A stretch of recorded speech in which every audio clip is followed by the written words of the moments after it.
Thank you everyone for taking the time to tune in today. Today's episode of The Topping Show is proudly sponsored by Topping Technologies. Topping Technologies is an IT value-added reseller and services company with a special proficiency in IT security. Heck, I see their founder at least twice a day. I say he's quite handsome and brilliant. He's me, you see, that's a joke. If you're an IT leader or a business owner, you can reach out to the team at sales@toppingtechnologies.com. Also, still giving away a free 50 caliber musket or flintlock pistol with every IT purchase in July to celebrate the 4th of July. Go to toppingtechnologies.com to learn more. Lastly, trying to get to 4,000 subscribers by the end of the month. So if you could click that button and tell your friends, I would greatly appreciate it. Now, going over to the Business Pub podcast, you had Ford. Well, their stock last week crashed worse than almost since 2009, where if you wind back the clock a couple years, that was during one of the greatest recessions or depressions of all time. And that's when every American automotive company went bankrupt except Ford, barely making it. And I think their stock actually went down around $2 per share, which is detrimentally low to say the least. Now, we'll go ahead and take a quick examination of the stock price before we go to the actual article here. And look at the 5-year trend. 5-year trend is actually pretty good. It's up 40.17%. Past 1 year, though, only up by one. It actually is down by 1.97%. Year to date, a little better than usual, up 10.73%. Month, 11.77%. But let's go to the closer and examine, then zoom in. And you see, oh yeah, it's down 5% for that. And now it's 17%. So again, currently trading for $11.31 per share. Granted, by the time this video is uploaded and rendered, it'll be a little bit different. And this episode is a little bit late, so I apologize for that. But this has come to us thanks to CNBC. They say, quote, Ford prices on pace for the worst day since 2009. Lead autos rout after company's disappointing earnings. There you can see one of the little Ford Broncos in the picture there, which is, I think, the only SUV in America you can get with a stick shift, as all cars should be by default, of course.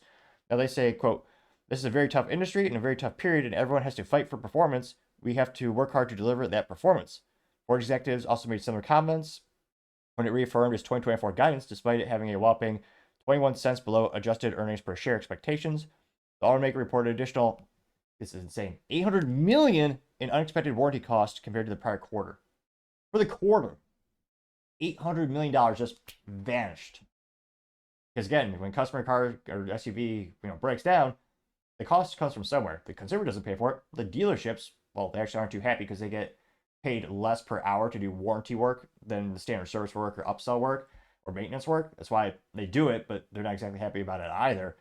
And the shareholders aren't too happy because, again, it's taking money out of the company's profits. So it's really bad all around to make unreliable, poor performing vehicles. One would think they'd, start to fix that throughout the years. Debatable how much they have.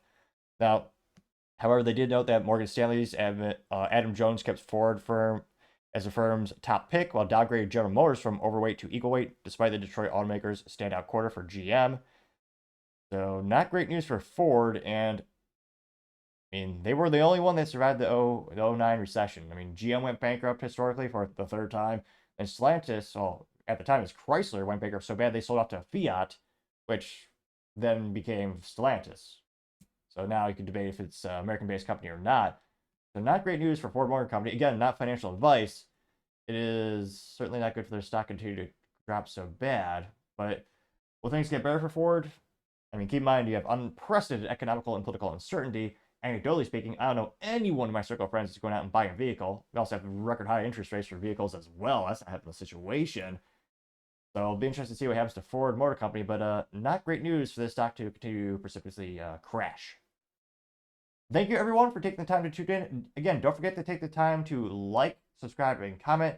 Great way to give me some additional feedback, letting me know how I can make the show better and better. Lastly, don't forget to take the time to tell your family, tell your friends, tell your coworkers, heck, tell your enemies, tell anyone and everyone. Just stay safe, fight the good fight.